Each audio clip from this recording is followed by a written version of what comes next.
Okay, welcome everyone to Drisha's spring program, and this is the first class of this session on the world of doubt between human and divine, between law and reality.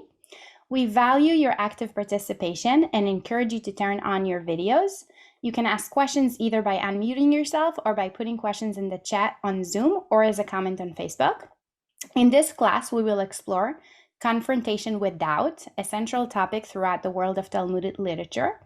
In our religious world of serving God, both for interpersonal issues and our spiritual experience, we constantly deal with doubt, both explicit and implicit. How should we live our lives as we are surrounded by doubt? This will analyze various Halakhic topics that will enrich our spiritual and intellectual discourse regarding the world of doubt. We will touch upon two main topics. When are we stringent out of doubt?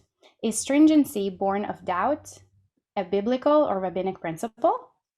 What situations create doubt? Is our only resort to certainty through the testimony of two witnesses? It is my pleasure to introduce Rabbanit Yael Shimoni. Rabbanit Shimoni has studied at Migdal Oz, Matan, and the Susie Bradfield Women's Institute for Halakhic Leadership at Midrashet Lindenbaum. She holds a BFA from Bezalel Academy of Arts and Design and a BEd in Torah Shebe'al Peh and Jewish Thought from Herzog College. She currently studying towards an MA in Jewish Thought Education at Herzog College. Rabbanit Shimoni taught Gemara and Halacha at Pelech High School and served as a Ramit for Shana Bet at Migdal Oz. She directs Meshivat Nefesh, the online responsa program of the Rabbaniyot of Beit Hillel. She's also a plastic artist and member of a studio of her own. With that, I'll turn this to Rabbanit Shimoni. Thank you. The main thing I do right now is I teach in the Yeshivat Risha in Rosh Tzurim, and I'm Ramit and co-helper of the Rosh Yeshiva, Rabbanit Chana Godinger Dreyfus. So that's what I do most of my time during the day. But as you said, I also work in halacha and in art. So complexity there. And maybe all of these things will come together also in learning together. Who knows? Sometimes they do, and sometimes they don't. So, so before we start, just one more thing. My speaking English is very good. My written English is horrible, however, and therefore everything written will be in Hebrew. And even if you write in the chat, I will respond be'al peh. When I read the Hebrew, of course, any questions, you can stop me at any time. But even if I will write down your ideas, I might do that as we speak. I will write it in Hebrew. So just to understand how this is going to work. So let's open up our topic. Really, I gave these very large words, right? Divine and human and law and all of that, because the truth is that this topic of doubt really does touch upon these things. Now we will learn sugiyot.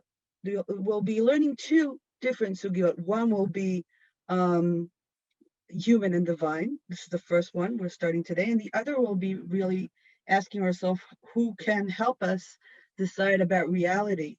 Do we need Adim, or can we rely on other things? So these are two different sugiyot, two lessons for each sugiyah.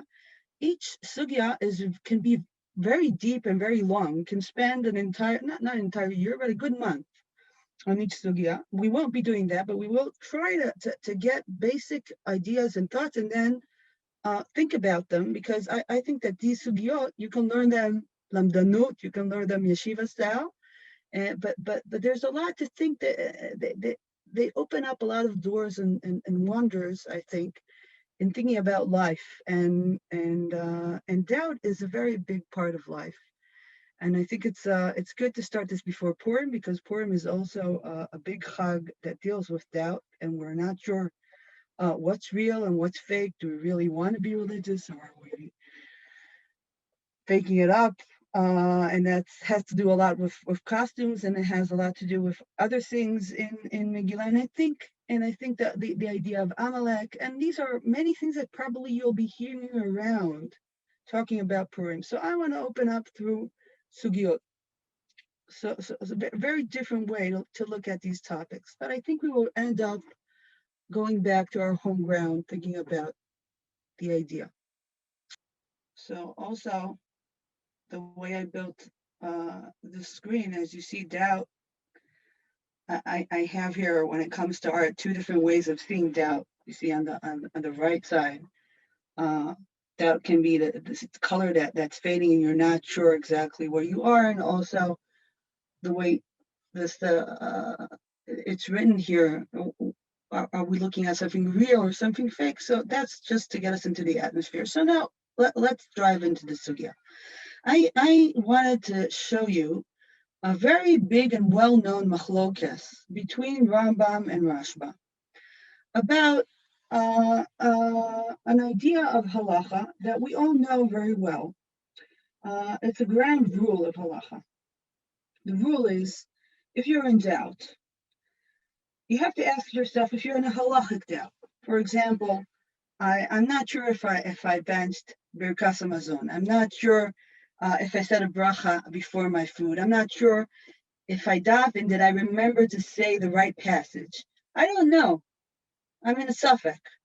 So what should I do when I'm in suffix? So there's a rule in halacha. Sveka d'oraita lechumra, sveka d'Rabbanan lekula. What does that mean? I need to see what is the mitzvah I'm dealing with. If the issue is d'oraisa, it's d'oraisa doesn't only mean if it's in psukim, not only if it's written in the Torah, but if it has a d'oraita stance. So I need to be machmir. I'm not sure if I said Birkat Hamazon. I'm not sure if I remembered to say the right passage in Birkat Hamazon. Since Birkat Hamazon is d'oraita, I must return and say it again, because Birkat Hamazon is d'oraita. But prayer is the Rabbanan, so I won't have to go back and return, because it's Safek the Rabbanan lekula. So that we learn in halacha shir, and always students, I ask, what you do, is it the right or is it the Rabbanan? But let's think about this for a moment, okay? Sveka d'oraita l'chuma. Why? Why should I be more stringent when it comes to the Raisa? Why would it be more lenient when it comes to the Rabbanan? What do you think? Oh, here Leora is saying, if it is written, we are more certain. More certain. Okay. Can you explain what you mean? I need an explanation. Well, in the oral law, like, it gets passed down, so we play telephone tag. Mm-hmm. And then we end up with, did he say this? Did he say that? Did he say the other thing? Interesting. So you're saying, okay, you're saying since the Rabbanan usually has machlokot and it's unclear really what they said, so it's not only one suffix, it's sveka, right? It's unclear what they said, so we have an unclarity about something unclear that they said. It's a very interesting thing. This is a very important comment, because there's another law called sveka, which is also very famous. The one who made it famous is Rav Ovadia Yosef. Rav Ovadia Yosef has an ability to be a very big makel, because he uses sveka. He says, I have one doubt about a din, and then I add another doubt from somewhere else. And if I have two doubts, I can be makel. And he is so great that he adds doubts from here and from there. And whenever he feels he wants to be lenient, he just adds a doubt and another doubt, and ta-da, you can be lenient. But what Rav Ovadia does is creating a big suffix on d'oraita. He can even take a din d'oraita and find two spekot, because that's another law. Two spekot and din d'oraita, speka, you can be makel. One suffix, you have to be machmir. Two spekot, you have to be makel. So, you're saying maybe the Rabbanan is already two spekot built in, right? That's the idea that you pointed out. It's a very interesting idea. Brilliant even, I think, because you're using the sveka and saying it's built in already into the Rabbanan. But usually we don't see Rabbanan this way. Many times, Dafka dinim de Rabbanan can be very, very clear. And may I add that also in din d'oraita, there are many times machlokot. The same amount of unclarity we will have in Doraita and in the Rabbanan. It's very fascinating because we think that Doraita is very clear, but actually it's very hard to understand what's written in the Torah, and there are many different comments on it, and many times Chachamim are unsure themselves, but in the end, Halacha says this is X, Doraita. But this is an interesting idea that you said. So I'm not blocking it out. I'm considering it. If you're right, then maybe some things in the Oraita are very clear. So maybe only the clear Oraita we have to be stringent about. The things that we're unsure will be like Din Rabbanan. So very interesting idea. But as I said, we see that the law is not going according to that, because any Din Oraita, even if it's unclear, has the same law that you have to be makpid on it and more machmir in Suffolk. So your idea is eye-opening, but it's not covering, it's a blanket that's not covering all of the area. So any other ideas or thoughts on this? Why would we be more makel on the Rabbanan? Or why would we be more, what do you think? Should we be bichlal? If I would ask you, do you think the right thing to do is to be stringent when you're in doubt, or to be makel in doubt? In general. To be stringent, or to be what? What is the other word you used? Lenient. Using Mikhail, give me an English word for this. Lenient. Lenient. Lenient. Mhm. Right, lenient. Okay. I would say to be when you're in doubt, you should be stringent. Stringent? Yeah. I think Depends on what. I think it depends on what. I think it's hard to answer it without knowing what the issue is, because I feel like I would want to say stringent, but then I feel like there's some issues where being lenient is going to be sort of the safe. So it depends on the issue. Okay. Interesting. Okay. It depends on what's the issue. What issues would you say you would be stringent about? What issues you would say you would be lenient? Or maybe before that, let's add, I think it also changes between people. Like, I'm a pretty lenient person in many things. Like, if you see my house and the cleaning and the mess, I'm like, okay, I'm lenient. Other people can be very stringent. So also we'll put that aside. Okay. Let's say we want to be the optimized person, the perfect person, putting all of our feelings aside. What will be the right way to deal with life? So you're saying, Evie, it depends, it will change. What will make your decision change? Well, I would say if it is between people, then you have to be very stringent, like with Ve'ahavta or any of the other rules. Then you should be very, very stringent. If it has to do with forgetting a bracha, you don't want to say a bracha in vain, on the other hand. So that would be important, but no, I think the people to people is where you should be machmir. Or maybe if it hurts another person, you're saying, That's God yeah. God can survive our mistakes. Now, God is fine. It's just Yeah, people that are the problem. Yeah, Okay. that's what I'm sorry, I was muted and I didn't realize it. That's what I was thinking, that it depends on who's getting hurt from the action, or how hurt, or Okay, very, very interesting. Okay, so this is one reason that will make you change your decisions. Pikuach Any other ideas? nefesh is another example of times when that is a higher principle, and your saving a life becomes higher than what might otherwise seem machmir. And if I have a doubt, I realize we're using doubt in multiple ways, but if I have a doubt about which way to go, sometimes for me, that's where study comes in. That's where consulting someone else that I might respect comes in, and or just having a discussion comes in. But it also depends on your Jewish outlook. Where are you religiously on the spectrum? And what considerations do you have? We're not all going to have the same responses religiously to perspective. Like I always like to consult the sources if I can, but I will also perhaps not always agree with the sources, and I take that into consideration too. Okay, good. So you're helping us Rabbi Zaks, by telling us that now what we're going to do is, always I try to do this when I learn deeply. First, to think without the sources, a priori thinking, to see what I have in my mind. Because usually what happens when I learn the sources change my point of view.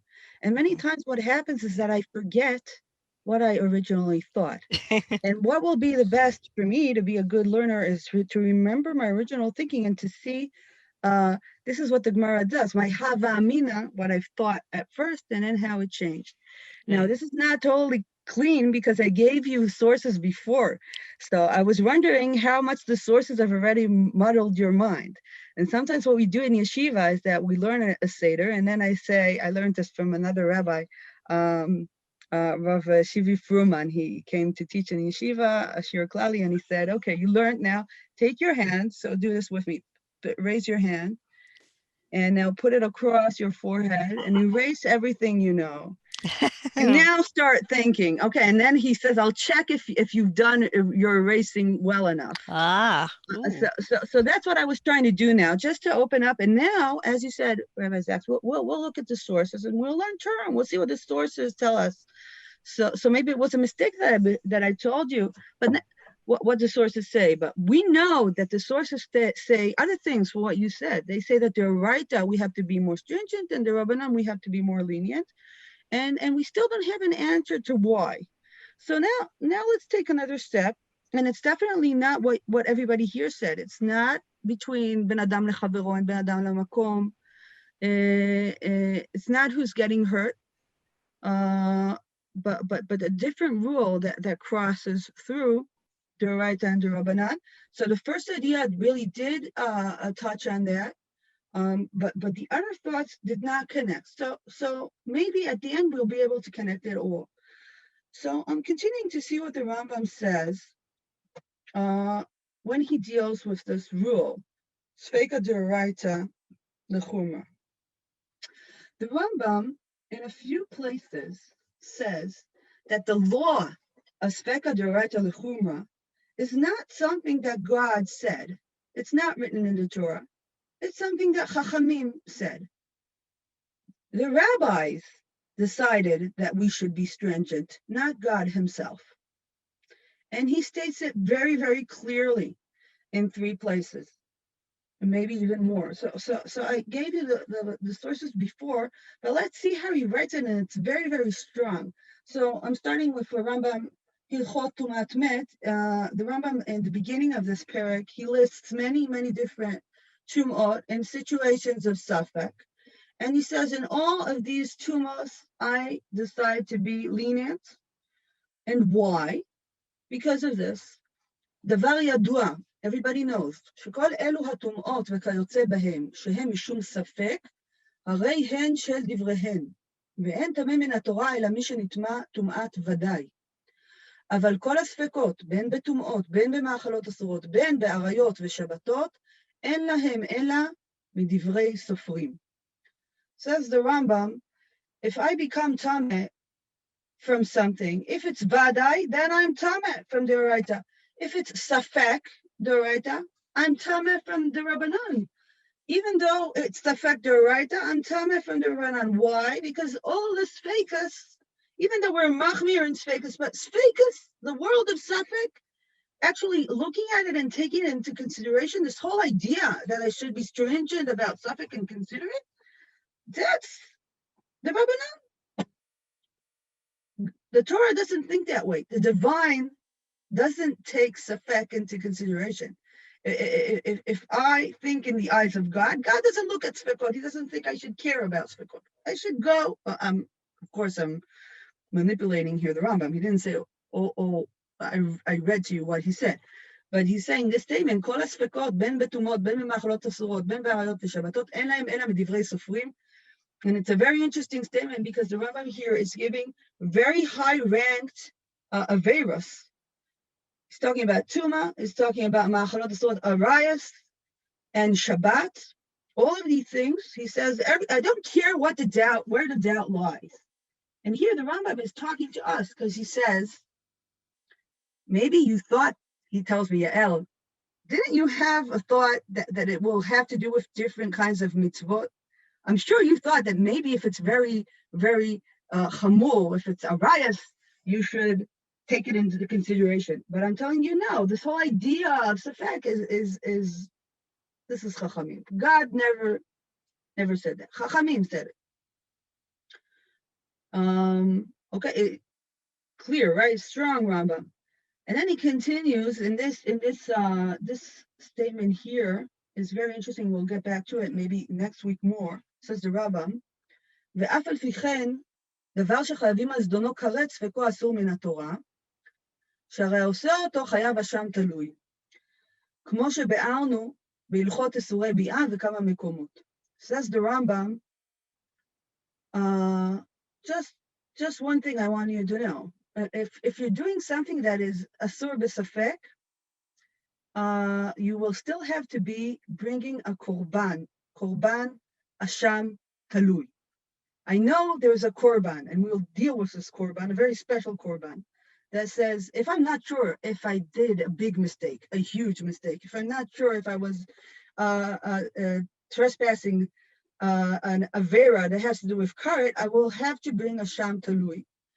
And the Rambam says these two statements, one next to the other, no problem. And even though these two statements are very much contradictory, because the first statement, the Rambam said, this whole idea of being stringent in Safek, Chachamim said it. But then he says, but you should know that God gives you a korban if you did a Safek. So a korban is something that is written in the Torah. So I'm confused. If there is a korban about spekot, it means that God did consider spekot and did tell us that we should deal with them in a halakhic way, having to do with the Torah's way, not with chachamim. So how can the Rambam say, on one hand, this whole idea is the Rabbanit, and on the other hand, but you're bringing a korban? It's very confusing at this point. Did you see when you learned? Did you see this contradiction between these two different passages? If you didn't notice it, it's fine. So that's why I'm pointing it out, because it's very disturbing in the Rambam. Can you say a little more? Can you say a little more about it? About what you're saying as the twist? Okay. I don't know how familiar you are with the world of the korbanot. Well, a little. Okay, Yeah. so usually there are many korbanot. I bring asham, I bring chatat. Yeah. If I do an avera, there is a very special korban called asham talui. We will learn more about it next week. That if I'm not sure if I did an avera, If I'm guilty, I bring asham talui. Okay. So that's written in the Torah. It's written in Vaikra. It's Yes. a passage in the Torah that Yes. says that if I'm in doubt, I bring a korban. So apparently God did think that if I'm in doubt, it has repercussions, and he did consider it as something that he has something to say about. And the Rambam here acknowledges that. Of course, it's written in the Torah. He can't say any different. But the first passage, the Rambam said this whole idea of being stringent with sfekot, that's din de Rabbanan. It's not written in the Torah. It's not the right idea. That's where I thought you were going. Okay, so this is a problem in the Rambam. It's hard to understand him. But to make it worse, Rambam is serious, because he repeats his ideas in a few other places, returning to the same statements again and again. Here we'll see the next part. Ilchot Isurei Biyah. This is another place where the Rambam claims that the whole idea of being stringent in Sfekot is the Rabbanan. The situation he's speaking about is a little complex. I'll try to explain it shortly, even though we're really interested in the two last lines that he says here. So I'll read and I'll explain, but again, we'll go to the two last lines. So the Rambam says, Hashvuya shenifdet v'ibat shalosh shanim. This is a very hard situation. A young girl has been kidnapped or taken hostage, and she's less than 3 years old, and then she grows to be 3 years old in captivity, and then she's taken out of captivity one day after she's 3 years old. Asura lekohen mipnei shehi safek zona shema nif'ala le'akum. In captivity, maybe she was being raped. We don't know. There is an assumption here that there's a good chance that she has been raped. And even though she was a very, very young girl, so it's a very hard situation to read. And since she was taken captive to the Akum of the Elilim, we don't know, and we can't ask her because she won't be able to know. Why is this age important? Because before the age of 3, it's not, even if the child was raped, it's not considered intercourse as far as halacha is dealing with this. It's just somebody hurt her. It's like being bashed. It's not being raped because she's not old enough. But after the age of 3, she's already being raped and not only being bashed. So that's what's happening here. As I said, it's very hard. She's a Safek Zona, and therefore she cannot marry a Kohen because a Kohen is Asur and Zona. Zona does not mean she did anything wrong. It's just a situation that she has been raped by someone who is not Jewish. So she's Zona, and also if she's being raped by Jews, she can also be Zona. Zona is anyone who is not married and the Bia is not in Chuppah v'Kiddushim. That's the Rambam's, there's a machloikis there, exactly what Zona is, but that's the halacha of the Rambam. So that's the first situation. As I said, it's hard. So let's continue. What happens if there's one person with her in captivity? If there was another person there who knows that no one was with her, she can marry a Kohen. Why? Well, let's continue. Even afilu eved, afilu shifcha, it doesn't matter who that other person is. It doesn't have to be a male. It doesn't have to be a Jew. It doesn't have to be a ben chorin. Any other person who was there and is grown up and can state that this girl was not with another man, it's fine. She's kshera lakuna. ושתי שבויות שהעידו, כל אחת מהן לחברתה, הרי אלו נאמנות. Even if they're 2 women together and they're both in the same situation, they can be aiding to one another. All these eduyot are not considered eduyot that we use usually in the Torah. But here the Rambam says it's fine. Anyone who said that nothing happened, I just need another witness. Why don't I need the usual witnesses? Says the Rambam. הואיל ואיסור כל הספקות כולן מדברי סופרים, לפיכך הקלו בשבויה. Says the Rambam, this is a suffix. Because it's a suffix, and speka, the right alechuma, is din de Rabbanan. So I can be makel. I can have anyone come in and help me decide that this woman is kosher lakuna. Because the law of being stringent is a law that Chachamim said, so it becomes a spek de Rabbanan. And that's why I can use one aid. So it's another place that the Rambam states that Tzveka Deraita is a din de Rabbanan. Wait, before we continue, questions about this part of the Rambam? Yeah. I think obviously I am going to have questions. You wanted to know when I have doubt or more than doubt or a different value system that might come into play. And this is it, because I'm very aware that it was the rabbis who wrote this were male, of course. 100%. And so they're going to have, this is a women's issue here that can be very damaging to a girl or a woman, especially if the word is doubted. I am very conscious of what happened to Dinah in the Torah when she was raped. What was her fate? And so you asked the question. If you hadn't posed the question, I wouldn't interrupt you, but you asked the question earlier. You know, when would something else, when would another value come into play here? This is when another value would come into play for me. So. Okay, I hear what you're saying, but again, that was what we thought before we started learning, and now I'm dealing. Fair enough. Yeah. You're right. We had a very strong feeling that we would go about doubt in a very different way. If it hurts other people, we would. And actually, you could have said the same thing with the Rambam. Let's go back to this law. This law of the Rambam is a lenient law. The Rambam says, usually sfekot, you will have to have two edim. Here, we're being lenient. And I was looking, as you said, to hear, why are we lenient here?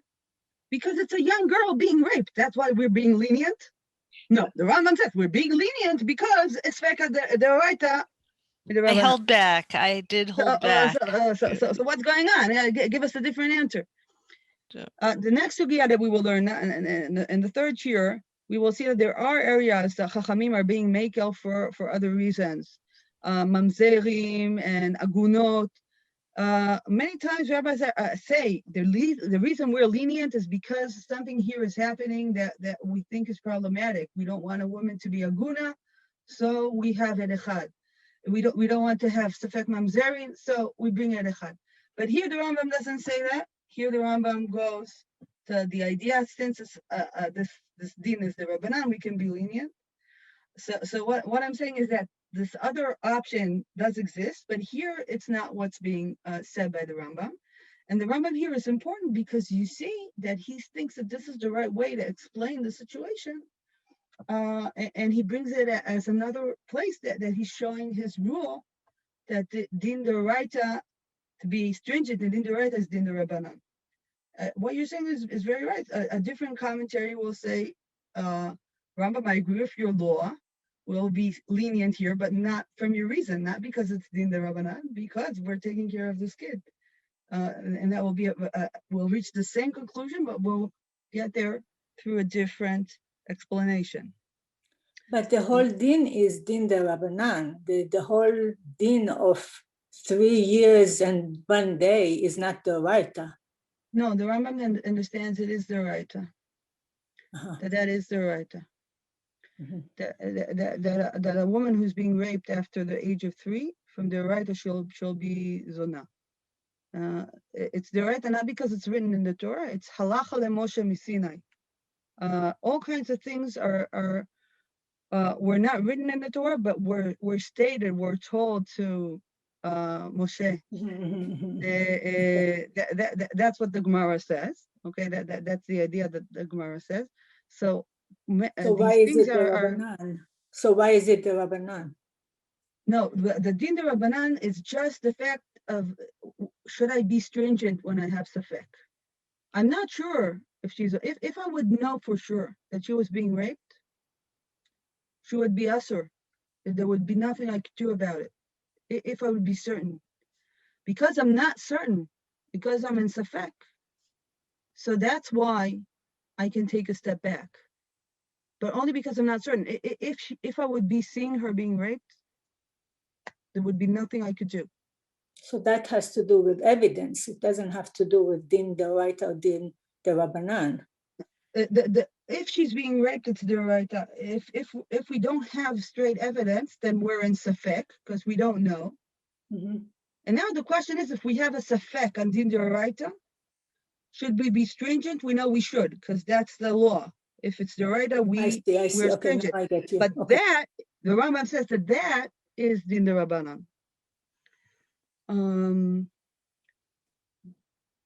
So I just want to see another place that he says this.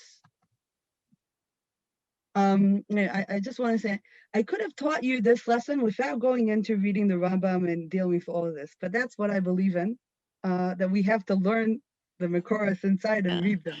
I'm glad you're doing it. No, I am glad. And I also think at this point, it's very, sometimes I tell my student, are you happy that a woman is teaching this? Not that I'm saying that a man can't teach it, but for me, it's very hard. You can understand when I'm describing this, it's very, I'm sure for a man it's also, but it's easier, I think, to discuss these issues amongst us. So really feel free, okay? But I think we're reading the Makorot are hard. They can be hard emotionally, they can be hard cognitively, but this is really just emotional. These two things, it's hard in these two levels. But I want you to see what the Rambam said and where he said it and how he said it. Okay, so I'm going to the third place where the Rambam talks about. Here is where I asked, how do you understand the Rambam's idea? But let's see the what, you know, let's go through how I built it originally. Okay, so this is my question. Rambam says this idea of being stringent, Chachamim invented it. That's what he thinks. Why? How do you understand what's standing behind this? Why does Rambam think that the idea of being stringent is an idea that people put in and not God? He actually claims that God doesn't think we should be stringent. No, when I said intercourse, okay, that was a good question. When I meant intercourse, it's not the good word. I mean ishut. It's a problem in translation. I did not mean. Say it in Hebrew again. Okay. מישהי שהיא פחות מ3 שנים, אם מישהו אונס אותה, זה כנותן אצבע בעין, says the Gemara. זה כמו להוציא לה את העין. זה לקבל מכה. אבל אם הוא אונס אותה כשהיא מעל לגיל 3, אז זה אונס, כלומר זו ביאה. הבנתי. לא מכה, זו ביאה. אז להגיד את המילה ביאה, אמרתי intercourse. So the Rambam in a different place gives, helps us to understand him a little more. But he never says the svara, but he gives us around it. So this is Rambam Be'igeret. And here the Rambam doesn't give any law, he just gives the idea. כבר ביארנו, בכלל העיקרים שבארנו, שהדברים כולם מותרים מהתורה, אלא מה שנתאמת אסור. ושאומרם ז"ל, ספקא דאורייתא לחומרא, הוא איסור מדבריהם, לא מן התורה. Okay, so here the Rambam states it again. מהתורה, if you're not sure, it's mutar. You see this thing? הדברים כולם מותרים מהתורה.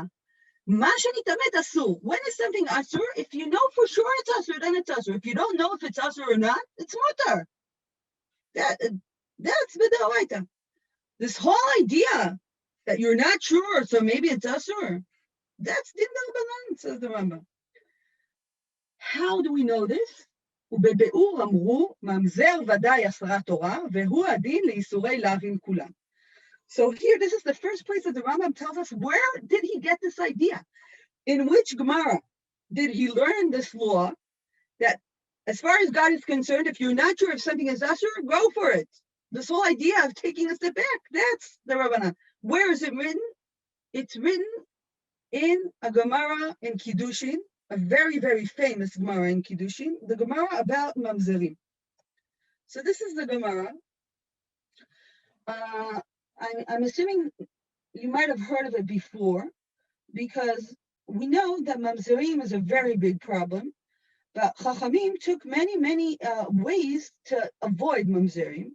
And one of the ways to avoid Mamzerim is to say that only a Vadai Mamzer is a Mamzer, and he can't marry into Israel. He can marry a Mamzeret, he can marry a Goy, a Goya, he can marry a Gioret, but he can't marry Kal Yisrael. It's not that he can't marry at all, but he can't marry Kal Yisrael. So that's a very, very big problem. It's a huge problem. So, and it's written in the Torah. But Rava says, in Kiddushin, Amar Rava, Dvar Torah, Shtuki Kasher. והתורה אמרה לא יבוא ממזר, ממזר ודאי הוא דלא יבוא, הממזר ספק יבוא. בקהל ודאי הוא דלא יבוא, בקהל ספק יבוא. What's a shtuki? A shtuki is a child that we don't know who his parents are, who his father is. You ask who's his father, we don't know. Shtuki. So it's safek. Maybe he's a mamzer. It's more than a safek. If there's a kid who you don't know who his father is, maybe there is really something here. It's a safek. Says Rava, he can marry. Why?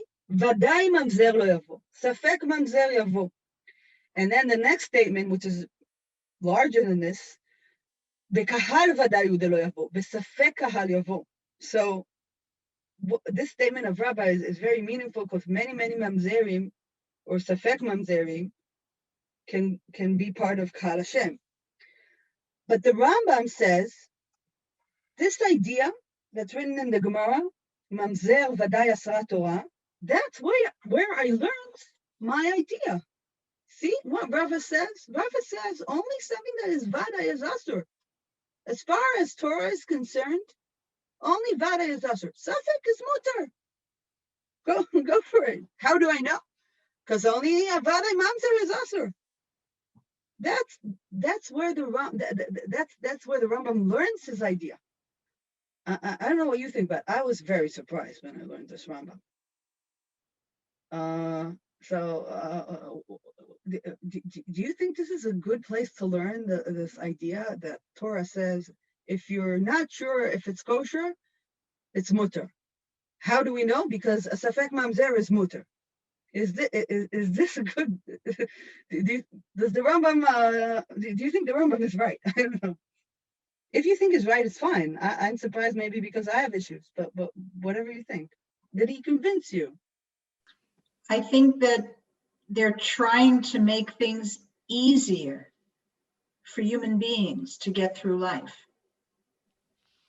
Okay, both in the case of the mamzer and also in the case of the 3-year-old girl who has a witness who says that she was not defiled, then they can move on in their lives. That young lady can marry a Kohen. This mamzer can marry into Israel. They're trying to make things easier on a human level. Yeah, but what the Rambam said, that it's not working only in mamzerim and in this girl. He says it's in all the loving. Let's say, I'm not sure if this hamburger is kosher or not. It's mutter, as far as the oraita goes, right? How do I know that? Because mamzer is mutter. That's what the Rambam says. So anything you have a doubt about, it's okay. I don't know if it's kosher. I don't know if it's Shabbos. I don't know if this woman is asura. I don't know if this man is asur. They're right, it's okay. Does he say that's true in all situations? That's what the Rambam said. The Rambam didn't say it works only in situations which are very, very hard, like mamzerim and this No, girl. I mean, is he applying it to this He's narrow? applying it to everything. That's what he said. Okay. I'll show you again the past. It's like that's what he said. Vehu adin li'isurei lavin kulam.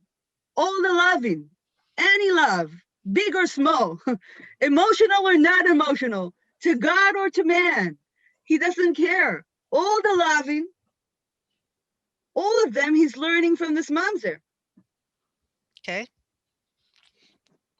I think what you're saying is a question on the Rambam, because when I always read this Gemara, I felt, wow, always we're being very stringent. Now Rava is doing a great thing because he sees the heart of the mamzer. And even though usually we're stringent, Rava is saying something, boom, it's like it's like an atomic bomb, because it's a mamzer. But comes the Rambam, this is atomic bomb, explodes it on everything. It's like, what are you doing? It's How- pretty good. How I'm can going to you be back decide next. if you have a safek? It's the right. Only God knows for sure, right? Only God knows for sure. Uh-huh. We as human beings have to have a good evidence. Otherwise, we cannot. That's the issue. We are limited as human beings. That's what the Rambam says.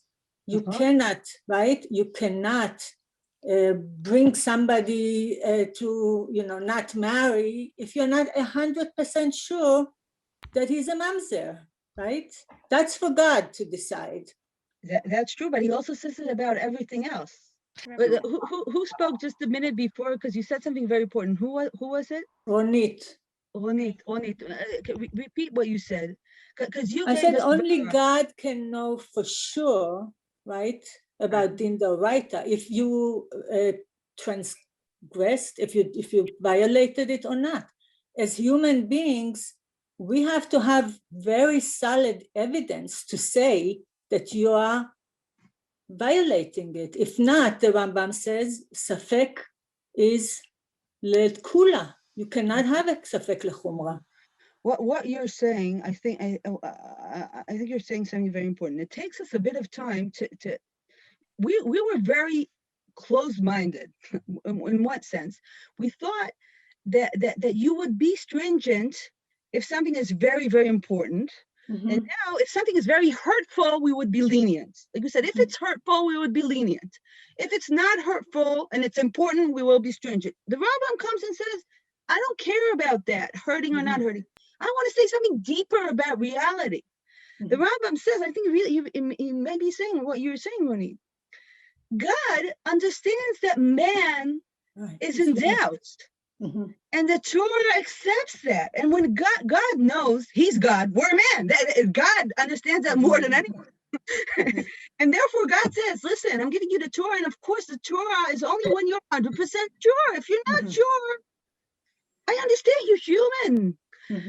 And that's the svara. He didn't say it, but I feel that's the svara behind. But again, when I read this Rambam, I felt, that he's twisting my head, because what is he doing to me? He suddenly makes me look at the Torah in a way that I wasn't used to look at it, because he says, I thought, as we all thought, that the drasha and mamzer, because it's so hurtful, there's a special drasha. Okay? But then the Rambam says, no, we're going to take it all over the place. So that was very, very, it blew my mind. So what happens after my mind is blown away? We suddenly see the Torah, and suddenly I see that God really doesn't want to make our lives hard. God, he wants to make our life. No, God makes our lives hard, and our lives are hard. Life is very, very hard. But God says, I understand that you're human, and therefore, only with your vadai, it's us. So that's God speaking. That's the way the Rambam hears him. And it means, I wrote that the Torah is very large. It's really very, it gives us a lot of room in the Doraita level. Chachamim come and say, okay, no, you take a step back. But if we put Chachamim aside, in the world of Torah, only the Doraita, it's much more lenient than I expected. I always thought that Torah is very, very, it's not lenient. And suddenly the Rambam twists it around and says, no, the Torah is very lenient. The mamzer is just, it's like a hamburger. It's not an issue of being hurt. Okay, it's an issue of God understanding that you're human. That's the issue. Okay, so what we did today is try to get into the Rambam and think about him. And what we will do next week is that we will see the big machloket, that the Rashba does not agree with the Rambam at all. And he sees things very differently. But I think it's good for us to stay with the thoughts of the Rambam, because he twisted a few things. So I'm just going over what he twisted. He twisted the sugya in Kiddushin. He took something that we thought was very, very out there and made it mainstream. And he made us reconsider, and telling us that the reason we will not be lenient when it comes to doubt is because we have to accept our humanity. If we accept our humanity, we will be lenient when it comes to doubt. And God understands that we're human, therefore he is lenient. That's an idea of the svara to stay behind the Rambam. Okay, so this is all for today. I already took 3 minutes more of your time. Thank you. This was wonderful. Thank you so much, Rabbanit Shimoni, for this interesting first class. It was truly wonderful. I'm really looking forward to next week. And thank you to everyone who joined us today here on Zoom. What a great group, on Drisha Live and on Facebook. We do continue our spring program this evening at 8 p.m. with a class on the laws of Nida with Rabbanit Lea Sarna and Rabbanit Sarah Walkenfeld. Due to the nature of this particular class, it is not going to be live streamed and recorded, so please register in advance in order to attend via Zoom. We also will be live tomorrow, Wednesday at 1 p.m. with the third class in the series on profiles in Pesach with Rabbi Eli Fisher. In addition, we have many more classes happening right now, and always you can find out more information as well as the registration links on our website at www.drisha.org/classes, or you can watch live. Any class is recorded and can be watched. You can watch previous recordings of classes, including this one, at www.drisha.org/live. Thank you again for the opportunity to learn with you, Rabbanit Shimoni. And thank you to everyone who attended. We hope to see you soon next week at this class and also at other classes here at Drisha. Thank you so much.